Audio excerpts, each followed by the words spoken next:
கர்த்தர் நல்லவர். இந்த அற்புதமான ஜெபமே ஜெயம் நிகழ்ச்சிக்கு கர்த்தருடைய வார்த்தையின் அடிப்படையில் செபிப்பதற்கு, வசனத்தை தியானிப்பதற்கு வந்திருக்கிற உங்கள் ஒவ்வொருவரையும், விசேஷமாய் என் மனைவியையும், இதை பார்த்து கொண்டிருக்கிற ஒவ்வொருவரையும் இயேசு நாமத்தினாலே வாழ்த்தி வரவேற்கிறேன். கர்த்தர் நல்லவர். உண்மையாகவே நானும் என் மனைவியும் இந்த ஜெபமே ஜெயம் நிகழ்ச்சியை ரொம்ப என்ஜாய் பண்ணுறோம். ஆமாம் தானப்பா? உண்மையாக தானே சொல்கிறேன். ரொம்ப சந்தோஷமாக இருக்கு உங்களோட கூட சேர்ந்து ஜெபிப்பதற்கு. ஒவ்வொரு வீட்லையும் நான் உற்சாகப்படுத்துகிறேன். கணவன் மனைவியாக சேர்ந்து ஜெபம் பண்ணுங்க, வேதத்தை வாசிங்க. இந்த புது வருஷத்தில் விட்டுறக்கூடாது. இது வரைக்கும் நம்ம இழந்த எல்லாவற்றையும், இழந்த எல்லா நன்மைகளையும் நாம் திரும்பி பல மடங்காய் பெற்றுக்கொள்ள போகிறோம். ஆகவே உற்சாகப்படுத்துகிறேன். பலருக்கு இதை ஃபார்வர்ட் பண்ணுங்கள், பலருக்கு இதை ஷேர் பண்ணுங்கள். இன்னும் சப்ஸ்கிரைப் பண்ணாதவங்க இதை சப்ஸ்கிரைப் பண்ணிக்கொள்ளுங்க. இப்போ அந்த நல்ல வார்த்தைகள் உங்களை சேரும். சேர்ந்து விசுவாசிப்போம், சேர்ந்து வளருவோம், சேர்ந்து வாழுவோம், வளரை வாழ வைப்போம். இப்போ நம்ம ஜெபம் பண்ணி இந்த பிரேயர் ஆரம்பிப்போம். பரமண்டலங்கள் இருக்கிற எங்கள் பிதாவே, உம்முடைய நாமம் பரிசுத்தப்படுவதாக, உம்முடைய ராஜ்யம் வருவதாக, உம்முடைய சித்தம் பரமண்டலத்திலே செய்யப்படுகிறது போல பூமியிலேயும் செய்யப்படுவதாக. எங்களுக்கு வேண்டிய ஆகாரத்தை இன்று எங்களுக்கு தாரும். எங்கள் கடனாளிகளுக்கு நாங்கள் மன்னிக்கிறது போல எங்கள் கடன்களை எங்களுக்கு மன்னியும். எங்களை சோதனைக்குட்பட பண்ணாமல் தீமை என்று எங்களை ரட்சித்துக் கொள்ளும். ராஜ்யமும் வல்லமையும் மகிமையும் என்றென்றைக்கும் உம்முடையவைகளே. பிதாவே, நன்றி செலுத்துகிறோம். கர்த்தராகிய இயேசுவின் நாமத்தில் நம்மிடத்தில் வந்து இருக்கிறோம் அப்பா. இயேசு கிறிஸ்துவின் இரத்தத்தை கையில் ஏந்தின பிள்ளைகளாக, நீதிமான்களாக நம்மிடத்தில் வந்து இருக்கிறோம். ஆண்டவரே, விலையேற பெற்ற இயேசுவின் இரத்தத்தை எங்களுக்காக கொடுத்த கிருபைக்காக உமக்கு நன்றி அப்பா. உங்களுடைய ஒரே பேரான குமாரனே எங்களுக்காக கொடுத்தீரே. நன்றி அப்பா. அவரோடு கூட மற்ற எல்லாவற்றையும் அருளாதிருப்பது எப்படி? அந்த வார்த்தைக்காக உமக்கு நன்றி செலுத்துகிறோம். உங்களுடைய ஆவியை கொண்டு எங்களை ஆண்டவரை உற்சாகப்படுத்துறீங்க, பலப்படுத்துறீங்க. அதுக்காக உமக்கு நன்றி ஆண்டவரே. தயவுக்காக உமக்கு நன்றி செலுத்துகிறோம். இந்த நேரத்தில் ஆண்டவரே பரிசுத்த ஆவியானவரே உம்மை நாங்கள் வாழ்த்தி வரவேற்கிறோம். எங்கள் ஒவ்வொருவரை நிரப்புவீராக, பார்த்து கொண்டிருக்கிற ஒவ்வொருவரையும் நிரப்புவீராக. ஒரு மனமா இங்கே கூடி வந்திருக்க கிருபைக்காக உமக்கு நன்றி அப்பா. உம்மை நோக்கி பார்க்க கிருபைக்காக உமக்கு நன்றி ஆண்டவரே. எந்தெந்த எண்ணங்கள், ஏக்கங்கள், விருப்பங்களுக்காக கூடி வந்திருக்கார்களோ பரிசுத்த ஆவியானவர் கிரியை செய்வீராக, கிருபை செய்வீராக. உடைய வார்த்தையை கொண்டு எங்களோட பேசுவீராக. உடைய வார்த்தையின் வல்லமை நாங்கள் அறிந்து கொள்ள, எங்களுக்காக எங்கள் வாழ்க்கையை குறித்து நீர் வைத்திருக்கிற திட்டங்களையும் தீர்மானங்களையும் ஆண்டவரை விருப்பங்களையும் உம்முடைய வார்த்தையின் மூலமா நாங்கள் அறிந்து கொள்ள கர்த்தாவே உதவி செய்வீராக. வெளிப்பாட்டின் ஆண்டவரை அறிவு எங்களுக்கு உண்டாக இருக்கட்டும். மன கண்களை திறப்பீராக, பலப்படுத்துவீராக, தொடர்ந்து நடத்துவீராக. இயேசுவின் நாமத்தினால ஜெபிக்கிறேன் ஜீவனுள்ள நல்ல பிதாவே. ஆமென். ஆமென். எல்லாரும் சேர்ந்து சொல்லுவோம். Welcome dear Holy Spirit. Welcome dear Holy Spirit. பரிசுத்த ஆவியானவரே, என் மூத்த பங்காளரே, my wonderful guide, my wonderful guide, and my wonderful teacher, and my wonderful my teacher, senior partner, Holy Spirit. Holy Spirit. Oh, we welcome you, Lord. I welcome you. Oh, I welcome you. I welcome you. ஆவியானவர் நமக்கு துணை செய்வாராக. வேதத்தின் மகத்துவங்களை அறிந்து கொள்வதற்கு கர்த்தருடைய கண்களை திறப்பாராக. சங்கீதம் 112 இந்த வருடம் ஆரம்பத்திலிருந்து நாம் பார்த்து கொண்டு வருகிறோம். ஜனவரி மாதம் 1ஆம் தேதியிலிருந்து இந்த நியூ இயரில் நாம் பார்த்து கொண்டு வருகிறோம். சேர்ந்து எல்லாரும் வாசிப்போம். அல்லேலூயா. கர்த்தருக்கு பயந்து அவருடைய கட்டளைகளில் மிகவும் பிரியமா இருக்கிற மனுஷன் பாக்கியவான். அவன் சந்ததி பூமியில் பலத்திற்கும், செம்மையானவர்களின் வம்சம் ஆசீர்வதிக்கப்படும். ஆஸ்தியும் ஐஸ்வர்யமும் அவன் வீட்டில் இருக்கும். அவனுடைய நீதி என்றைக்கும் நிற்கும். செம்மையானவர்களுக்கு இருளிலே வெளிச்சம் உதிக்கும். அவன் இரக்கமும் மன உருக்கமும் நீதியும் உள்ளவன். இறங்கி கடன் கொடுத்து தன் காரியங்களை நியாயமானபடி நடப்புகிற மனுஷன் பாக்கியவான். அவன் என்றென்றைக்கும் அசைக்கப்படாதிருப்பான். நீதிமான் நித்திய கீர்த்தியுள்ளவன். துர்ச்செய்தியை கேட்கிறதுனால் பயப்படான். அவன் இருதயம் கர்த்தரை நம்பி திடனா இருக்கும். அவன் தன் சத்துருக்களில் சரிக்கட்டுதலை காண மட்டும் பயப்படாதிருப்பான். வாரியைத்தான் ஏழைகளுக்கு கொடுத்தான். அவனுடைய நீதி என்றென்றைக்கும் நிற்கும். அவன் கொம்பு மகிமையாய் உயர்த்தப்படும். துன்மார்க்கன் அதை கண்டு மனம் அடிவாகி தன் பற்களை கடித்து கரைந்து போவான். துன்மார்க்குடைய ஆசை அழியும். ஆமென். துன்மார்க்குடைய ஆசை அழியும். பிசாசுடைய ஆசை அழியும். பிசாசுகளால் ஆட்கொள்ளப்பட்டு தேவ பிள்ளைகளுக்கு விரோதமாக எழும்புகிற துன்மார்களுடைய ஆசைகள் அழியும். ஆனால் உங்களை குறித்து என்னை குறித்து கர்த்தர் வைத்திருக்கிற திட்டங்கள் மட்டுமே நிறைவேறும். பரிசுத்த ஆவியானவர் மகா பெரிய விதத்தில் நமக்கு உதவி செய்ய வல்லவராக இருக்கிறார். விசேஷம் இந்த 3வது வசனத்தை நம்ம ஏன் இவ்வளவு தியானிக்கிறோம் என்றால், நம்ம வாழ்க்கையில கர்த்தருடைய செழிப்பு அதிகமாய் தேவைப்படுகிறது.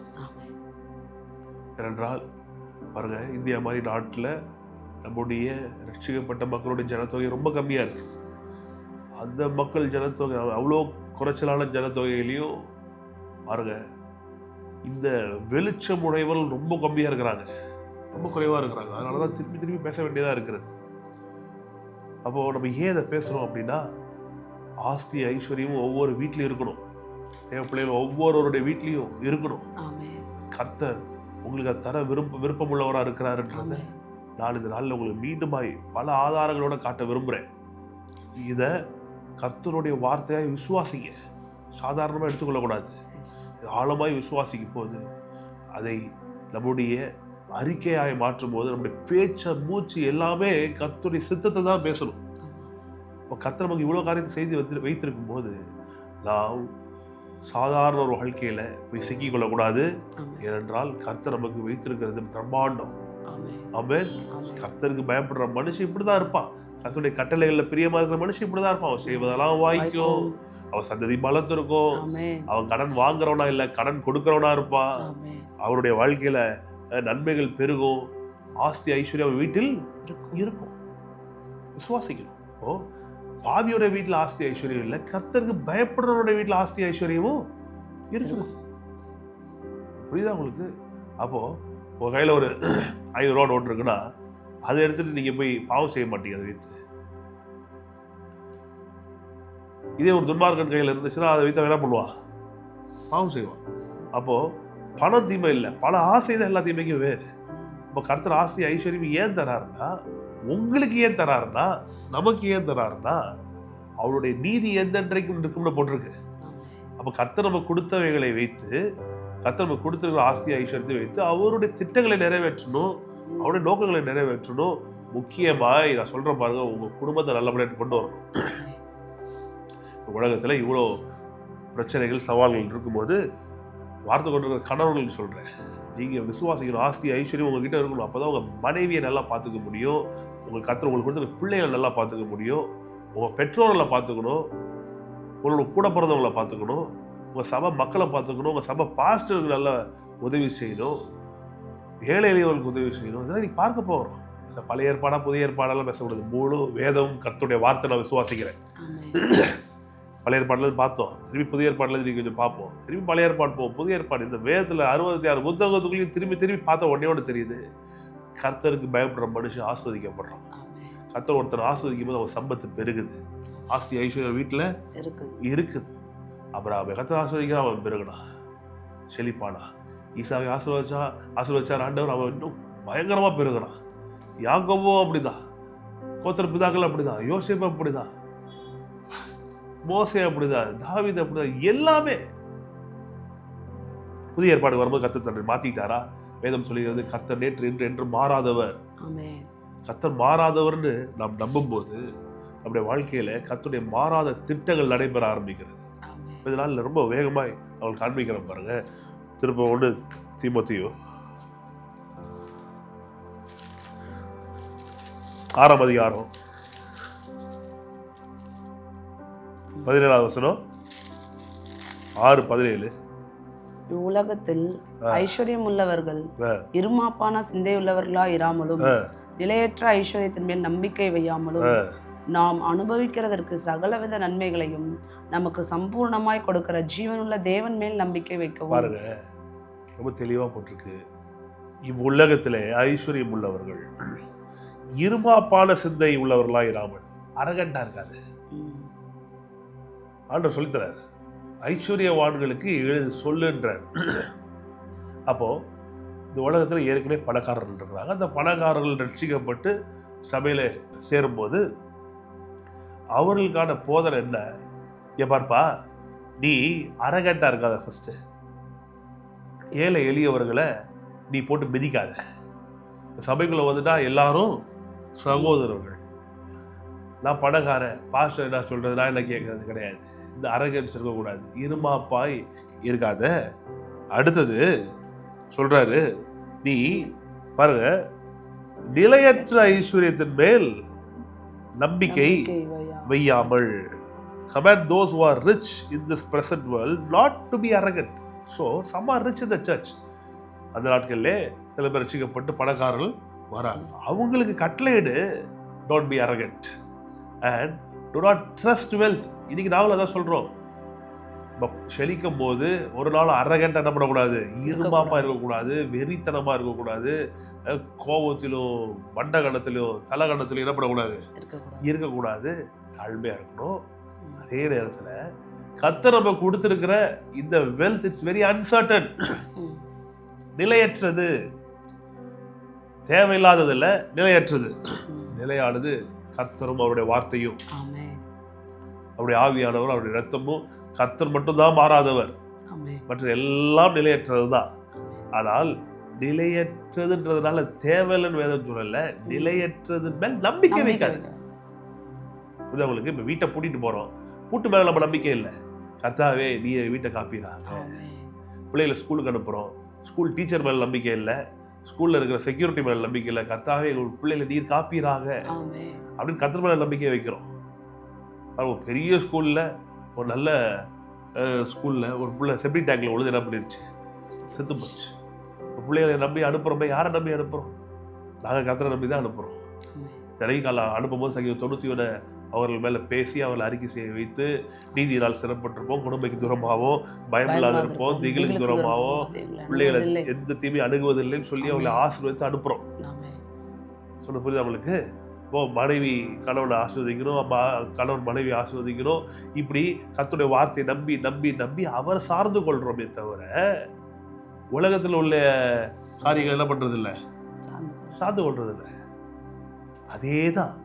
ஏன் அது சார்ந்து கொள்ளக்கூடாது? இட்ஸ் அன்சர்டன், நிலையற்றது.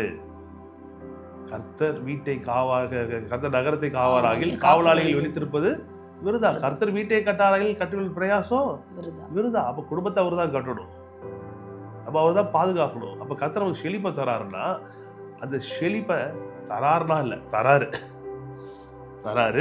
இதை பார்த்து கொண்டிருக்கிற பணக்காரர்களுக்கு சொல்ற, அரகண்டா இருக்கக்கூடாது, ரொம்ப தாழ்மையா இருக்கணும், ஏழைகள் மேல கரிசனையா இருக்கணும், நிலையற்ற ஐஸ்வர்யத்தின் மேல நம்பிக்கை வைக்க கூடாது. அப்படி நம்பிக்கை உங்க செல்வத்தின் மேல இருந்துச்சுன்னா உங்க செல்வம் நிலைக்காது. கர்த்தர் மட்டும் தான் நிலைக்கிறவர். புரியுதா உங்களுக்கு? தேவ பிள்ளைகளை நல்லா அண்டர்ஸ்டாண்ட் பண்ணிக்கிறீங்களா? அப்போ command those who are rich in this present world. இந்த பூமியில அந்த காலகட்டத்தில் இருக்கிற ஐஸ்வர்யவான்களுக்கு தீமோத்தேயுக்கு சொல்ல சொல்றாரு. இப்போ இன்றைக்கும் இந்த வார்த்தைகள் ஆவியாய் ஜீவனாக இருக்கிறது. இன்றைக்கும் இதை பார்த்து கொண்டிருக்கிற செல்வந்தர்கள் பணக்காரர்கள் நல்லா தெரிஞ்சுக்கணும், நாம் எப்படி இருக்கக்கூடாது, இருமாப்பாய் அரகண்டா இருக்கக்கூடாது. அதே போல நிலையற்ற ஐஸ்வர்யத்தின் மேல் நம்முடைய நம்பிக்கையை வைக்காம, இங்கேதான் சொல்றாரு பவுல் ரொம்ப அழகா, அவர்கள் அனுபவிக்க சகல நன்மைகளையும் சம்பூர்ணமாய் அவர்களுக்கு தருகிறவர்னு போட்டிருக்கா, இல்ல நாம் அனுபவிப்பதற்கு சகலவித நன்மைகளையும் நமக்கு சம்பூர்ணமாய். என்ன சொல்றாரு இங்க பார்ப்பா, ஐஸ்வர்யவானுக்கு சொல்லு, நம்பிக்கையை கர்த்தர் மேல வெய், இருமாப்பா இராத. நீ அனுபவிப்பதற்கு ஐஸ்வர்யவானே பணக்காரனே, நீ அனுபவிப்பதற்கு கர்த்தரோட எல்லாத்தையும் கொடுக்குறாரு, நாங்களாம் கஷ்டப்படுறோம்ப்பா. அப்படி இல்லை. வேதம் ரொம்ப தெளிவாய் சொல்லுகிறது, நாம் அனுபவிப்பதற்கு சகல நன்மைகளையும் நமக்கு நமக்கு சம்பூர்ணமாய் கொடுக்கிற ஜீவனுள்ள தேவன் மேல் நீ நம்பிக்கை வைக்கணும். இப்போ இந்த ஜீவனுள்ள தேவன் எப்பேற்பட்டவர்? நாம் அனுபவிப்பதற்கு சகல நன்மையையும் சம்பூர்ணமா கொடுக்கிறவர். வாங்க, இந்த பழைய ஏற்பாட்டு ஆட்கள் புதிய ஏற்பாட்டு, பழைய ஏற்பாடு புதிய ஏற்பாடுன்னு சொல்றாங்களா, வாங்க, இவ்வளோ அழகா போட்டிருக்கு பாருங்க. அதாவது சொல்றேன், பழைய ஏற்பாடு புதிய ஏற்பாட்டிற்குள்ளாய் அற்புதமாய் வெளியரங்கமாய் தெரிகிறது. புதிய ஏற்பாடு பழைய ஏற்பாட்டுக்குள்ள மறைந்து இருக்கிறது. The New Testament is hidden in the Old and the Old Testament is revealed in the New Testament. அப்போ புது உடன்படிக்கையில இன்னும் பழைய ஏற்பாட்டின் வாக்குத்தத்தங்கள் எல்லாம் கிறிஸ்துவுக்குள் ஆம் என்றும் இருக்கிறது. இதெல்லாம் முன்பு எழுதப்பட்டவை எல்லாம் நமக்கு போதனைகளா இருக்கிறது. ரோமர் 15:4 பார்க்கிறோம், 1 கொரிந்தியர் 10 பார்க்கிறோம். முன்னாடி இருக்கிறதெல்லாம் தூக்கி போட முடியாது. அப்படியே முழு பைபிள் வச்சிருக்கீங்க. கிடியன்ஸ் கொடுக்குற புதிய ஏற்பாடு மட்டும் வச்சுக்கீங்களேன். அவங்களே இப்போ அதில் சங்கீதம் நீதிமொழிகள் எல்லாம் சேர்த்துட்டாங்க. அதில் கிடியன்ஸும் ரொம்ப நல்ல ஊழியர்கள், கிடியன்ஸ் ஊழியர்கள். என் சபையில் நிறைய அவருடைய ஊழியத்தை நாங்கள் தாங்குறோம். ஆகவே நீங்களும் இந்த ஊழியத்தில் விதைக்கிற விதைகள்ல இருந்து பல ஊழியங்கள் என்ன பண்ணுறோம், நம்ம தாங்குறோம். நிறைய ஊழியங்கள் இங்கே இருந்து நாம் வருகிற கர்த்தர் கொடுக்கிற கிருபையான காரியங்கள் இருந்து மற்ற ஊழியர்களை விதைக்கிறோம். இதுக்கு சொல்ல வருகிறேன் என்றால், புதிய ஏற்பாடு சின்னதாக எடுத்து கிரியன்ஸ் கொடுக்குறாங்க. அது புதிதாய் இயேசுவை குறித்து தெரியாதவர்கள் அதை எடுத்து படித்து இயேசு ஏன்னா எடுத்தோடனே மத்திய ஆரம்பிக்கும், தெரிந்துக்கலாம். ஆனால் ரட்சிக்கப்பட்டு மூலிகை ஞானஸ்நானம் பெற்று ஆவியை பெற்று அபிஷேகம் பண்ணப்பட்ட நமக்கு கர்த்தர் கொடுத்துருக்கிறது முழு வேத ஆதியாகமத்திலிருந்து வெளிப்படுத்துகிற விசேஷம் பார்க்கும்போது தேவனுடைய திட்டம் செம்மையான திட்டம். தேவனுடைய திட்டம் செழிப்பாக்கும் திட்டம். தேவனுடைய திட்டம் ஏதேன் தோட்ட திட்டம். அது மனுஷன் இழந்து போனோடனே அப்படியே போச்சரா முடிஞ்சு கதை ஊத்தி மூடல. அங்கதான் என்ன பண்றாரு, மீட்பரை அனுப்புறாரு. அவரே இந்த பூமிக்கு மனுஷனா வந்து பாடுபட்டு நமக்கு எல்லாவற்றையும் திரும்பியும் கொடுத்திருக்கிறார். அதனாலதான் நம்ம பார்த்தோம் நேற்று, இயேசு கிறிஸ்து ஒருவராலே நாம் ஜீவனை அடைந்து ஆளுவோம் என்பது அதிக நிச்சயங்க. செழிப்பு அடைந்து வாழ்வோன்றது அதிக நிச்சயம். குடும்பத்துடைய கஷ்டம் கர்த்தர் அவருடைய கிருபையினால அபிஷேகத்தினால முறிக்க வல்லவரா இருக்கிறார். கிறிஸ்துவின் சிந்தை உடையவர்களா இருங்கள்னு சொல்றாரு. கிறிஸ்துன்னு என்ன? கிறிஸ்து, கிரைஸ்ட், கிறிஸ்டோஸ் என்கிற வார்த்தை மெசையா அப்படின்ற எபிரேய வார்த்தையிலிருந்து வருகிற டிரான்ஸ்லேஷன் தான் கிறிஸ்டோஸ், கிரேக்க வார்த்தை. அங்கிருந்து வந்த வார்த்தை தான் கிறிஸ்து. தமிழ்ல, இங்கிலீஷ்ல the anointed one. அபிஷேகம். அபிஷேகம் என்ன பண்ணுது? அபிஷேகம் நுகத்தை முறிக்கும். அபிஷேகம் என்ன பண்ணும்? அப்போ கிறிஸ்துவின் சிந்தை உடையவர்களா இருங்கள் என்ன அர்த்தம்னா, அபிஷேகத்தை முறிப்பவருடைய சிந்தை உடையவர்களா இருங்கள். பாவத்தை ஒட்டைக்க அபிஷேகம் வேணும், வறுமை ஒட்டைக்க அபிஷேகம் வேணும், வியாதியை ஒட்டைக்க அபிஷேகம் வேணும். இதை பார்த்து கொண்டிருக்க மக்கள் நான் சொல்லுகிறேன், வியாதியோட இருக்கீங்களா? இப்போ எழுந்து நடங்க, உங்க வியாதி சுகமா இருக்க விசுவாசிக்கிறேன். இதை பேசி கொண்டிருக்கும் போதே விசுவாசத்துல உங்களுடைய காரியங்களை செக் பண்ணி பாருங்க, சுகமா இருக்கும். இந்த வாசத்தை கேட்டு கொண்டிருக்கும் போதே உங்களுக்கு வந்து சேர வேண்டிய பண வரவுகள் வரும். இயேசுவின் நாமத்தினால நான் விசுவாசிக்கிறேன். பாருங்க, உங்க அக்கௌண்ட் பேலன்ஸ் எல்லாம் பெருகி இருக்கும் பாருங்க. கர்த்தர் ரொம்ப பெரியவர். நாம் அனுபவிப்பதற்கு நல்லா புரிஞ்சுக்கணும். புரியுதாப்பா? பணக்காரங்கள்கிட்ட சொல்லுப்பா, அவங்க அனுபவிப்பது கர்த்தர் நல்லா இருப்பா. அவன் நம்பிக்கையை அவர் மேல வைக்க சொல்லுப்பா, அவங்களுக்கு தான்ப்பா எல்லாம். இல்ல டேய் பணக்காரனே, ஜாகிரதையா இரு, இருமாப்பா இருக்காத, ரொம்ப தலகணம் பிடிச்சி ஆடாத, நிலையற்ற ஐஸ்வர்யத்தின் மேல உன்னுடைய நம்பிக்கைய வைக்காத.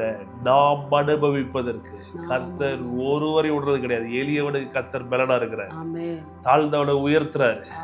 தாழ்ந்த சகோதரனை சாதாரணமா நினைக்க கூடாது. நல்லா பணக்காரங்களா இருக்கீங்களா, நான் சொல்றேன், உங்க வீட்டுல வேலை செய்யற ஆளை சாதாரணமா நினைக்க கூடாது. அதுவும் விசேஷமா அது ரட்சிக்கப்பட்ட ஒரு ஆளாக இருந்தாங்கன்னா சாதாரணமாக நினைக்க கூடாது. நாம் எல்லாரும் சரி சமம், கிறிஸ்துவுக்குள்ளாய் அவனும் என்னுடைய சகோதரன், அந்த அம்மாவும் என்னுடைய சகோதரி நம்பணும். புரிஞ்சுங்களா உங்களுக்கு? அப்படி நல்லா பார்க்க முடியலன்னா இருமாப்பா இருக்கும்னு அர்த்தம். அதான் சொல்றாரு, இருமாப்பா இருக்காத, ஜீவனுள்ள தேவன் மேல நம்பிக்கைய வெய். எப்பேற்பட்டவர் அவரு? நாம் அனுபவிப்பதற்கு சகலவித நன்மைகளையும் நமக்கு சம்பூர்ணமாய் கொடுக்கிற ஜீவனுள்ள தேவன். நாம் அனுபவிப்பதற்கு சகலவித நன்மைகளையும் நமக்கு சம்பூர்ணமாய் கொடுக்கிற ஜீவனுள்ள தேவன். But put your hope in God, the living God who richly provides us. Say with me, richly provides us. Richly provides us. Provides us இல்ல, richly. He richly provides us with everything for our enjoyment.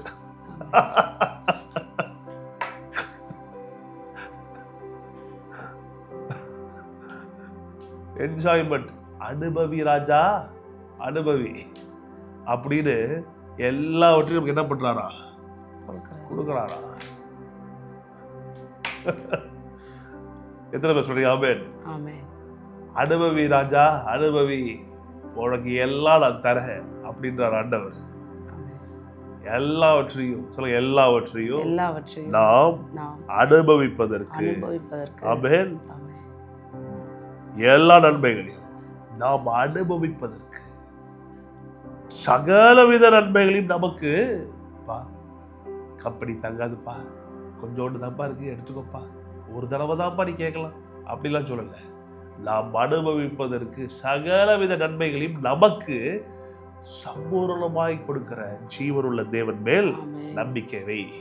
அனுபவி ராஜா, அனுபவி. உங்களை பார்த்தா சொல்றேன், அனுபவி ராஜா, அனுபவி, அனுபவி ராணி, அனுபவிங்க. இதை பார்த்து கொண்டிருக்க உங்களுக்கு சொல்ற கர்த்தர் நீங்கள் அனுபவிப்பதற்கு எல்லாவற்றையும் தராரு. சோர்ந்து போவாதீங்க. தொடர்ந்து சொல்றாரு, நன்மை செய்யவும் நற்கிரியைகளில் ஐஸ்வர்யவான்களாகவும் தாராளமாய் கொடுக்கிறவர்களும் உதார குணம் உள்ளவர்களுமாய் இருக்கவும். என்னென்ன பண்ணணும் பாருங்க. நன்மை செய்யணும், நற்கிரியில் ஐஸ்வர்யம் உள்ளவர்களா இருக்கணும், தாராளமாய் கொடுக்கணும், உதார குணம் உள்ளவர்களா இருக்கணும், நித்திய ஜீவனை பற்றி கொள்ளும்படி வருகாலத்திற்காக தங்களுக்கு நல்ல ஆதாரத்தை பொக்கிஷமாக வைக்கவும் அவர்களுக்கு கட்டளையிடு. விளங்குதா தேவ பிள்ளைகளுக்கு? அப்போ கர்த்தர் ஐஸ்வர்யத்துக்கு விரோதி கிடையாது. கர்த்தர் தான் ஐஸ்வர்யத்தை உண்டு பண்ணினவர். இந்த idea of believer being rich, ஒரு விசுவாசி ரட்சிக்கப்பட்டவன் நல்லா இருக்கணும், செழிப்பா இருக்கணும் அப்படின்ற இந்த ஐடியாவே யாரோடையது? கர்த்தருடையது. பழைய ஏற்பாடு, புதிய ஏற்பாடு, எங்க நீங்க தேடினாலும் ஒன்னையோடு தான் கண்டுபிடிக்க முடியும். கர்த்தர் நமக்கு சகலத்தையும் சம்பூர்ணமாய் தருகிறவர். எதுக்கு தருகிறாரு? நாம் அனுபவிப்பதற்கு. முதலாவது கர்த்தர் நமக்கு செழிப்பை எதுக்கு தராருன்னா நம்ம அனுபவிப்பதற்கு. நம்ம அனுபவிக்கிறதுலதான் இது இருக்கிறதுனா கொடுக்கிறது ஒரு அனுபவம், அது ஒரு என்ஜாய்மெண்ட். நற்கிரியைகள் செய்கிறது ஒரு அனுபவம். நாளைக்கு பார்ப்போம், தொடர்ந்து பேச போறோம், நிறைய பேச போறோம்.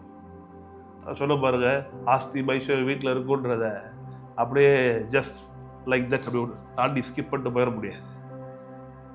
பல நாள் எடுக்க போறோம், திரும்பி திரும்பி இதை பேச போறோம், திரும்பி திரும்பி தியானிக்க போகிறோம். பலருக்கு அப்படியே கடந்து தவிப்பா. இல்லை, நான் எப்போ பார்த்தாலும் செழிப்பா பேசுறேன். நான் பேசலைங்க, கர்த்தர் தான் பேசுறாரு. எப்போ பார்த்தாலும் அவர் தான் பேசுறாரு, கர்த்தர் தான் பேசுறாரு.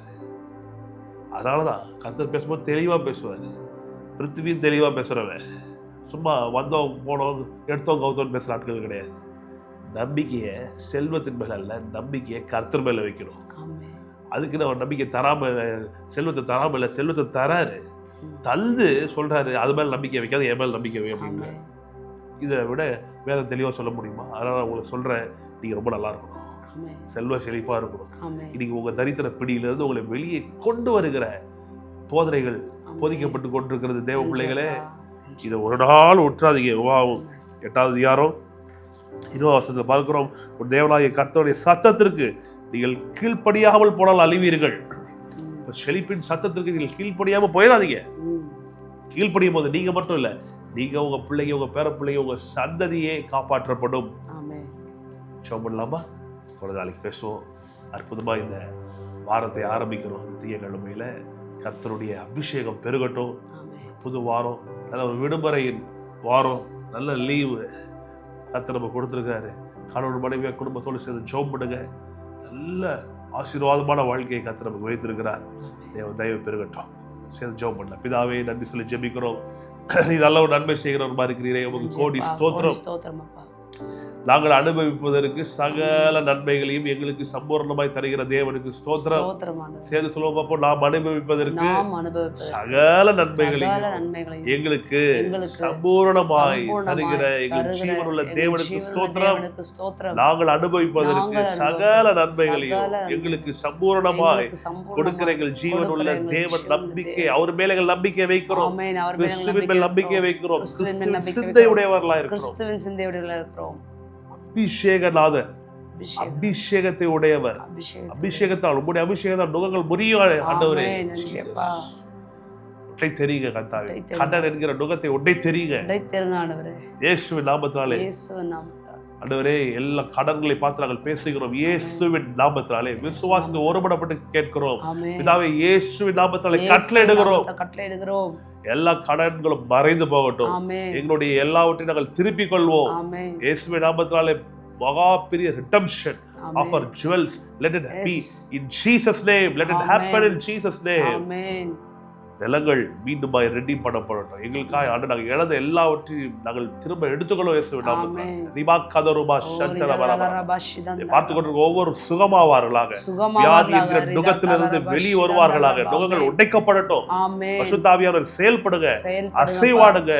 மகா பெரிய விதத்துல நீர் மகிமைப்படுவீராக, மகிமைப்படுவீராக, மகிமைப்படுவீராக. முக்கியமாக கர்த்தாவே, பிள்ளைகளுக்கு போஷிக்க வழி இல்லாம, படிக்க வைக்க வழி இல்லாம திணறி கொண்டிருக்கிற பெற்றோர்களுக்காக ஜெபிக்கிற, வாழவை ஆண்டவரே, ரட்சிக்கப்பட்டவங்க பிள்ளைங்க வாழணும் ஆண்டவரே. எங்க சந்ததி ஆண்டவரே பூமியில பலத்திற்கும் படிக்க, எங்க பிள்ளைங்க நல்ல ஆகாரம் கொடுக்க, நல்லா அவளை வளர்க்க, நல்லா படிக்க வைக்க, நல்ல பெரிய ஆட்களாய் அவர்களை எழுப்ப கர்த்தர் நீர் எங்களுக்கு அனுகிரகம் செய்வீராக. பிள்ளைகளை வளர்க்க நல்ல பண வரவள் அதிகரிப்பீராக, நல்ல படிக்க வைக்க உதவி செய்வீராக, எல்லா கலைகளையும் அவர்கள் சொல்லிக் கொடுக்க எங்களுக்கு உதவி செய்வீராக. ஒரு நாட்கள் அவர்களை ஆண்டவரே உமக்கென்று ஊழியக்காரர்களாய் எழுப்ப எங்களுக்கு உதவி செய்வீராக. எங்கள் பிள்ளைகளாம் கர்த்தரால் போதிக்கப்பட்டிருப்பார்கள். பிள்ளைகளை சமாதானம் பெரிதா இருக்கின்ற வார்த்தையின்படியே நீர் செய்வீராக. முக்கிய துதியும் கன மகிமை உண்டாகட்டும். இந்த நாள் முழுவதும் மக்களை பாதுகாத்துக் கொள்ளுங்க, ஆசீர்வதிங்க. இந்த வாரம் முழுவதும் பெரிய சந்தோஷம் கிருபையும் உண்டாகட்டும். இயேசுவின் நாமத்தினாலே ஒவ்வொருவரையும் இந்த கருத்துல கொடுத்து ஜெபிக்கிறோம் நல்ல பிதாவே. சேர்ந்து சொல்லுவோம், ஆத்மாவே கர்த்தரை ஸ்தோத்திரி, என் முழுவதுமே கர்த்தரை பரிசுத்தம் ஆத்மாவே கர்த்தரை ஸ்தோத்திரி, கர்த்தர் செய்த சகல உபகாரங்களையும் என்று மறவாதே. ஆமென். ஷலோம் people, love you so much. கர்த்தர் உங்களை தொடர்ந்து ஆசீர்வதிப்பாராக. கர்த்தர் உங்களை ஆசீர்வதிக்கும் போது உங்கள் எல்லைகள் பெருகும். தொடர்ந்து நாளைக்கும் எங்களோட கூட இணைந்திருங்க. கர்த்தர் பெரிய காரியங்களை தொடர்ந்து செய்வாராக. Love you so much. God bless you.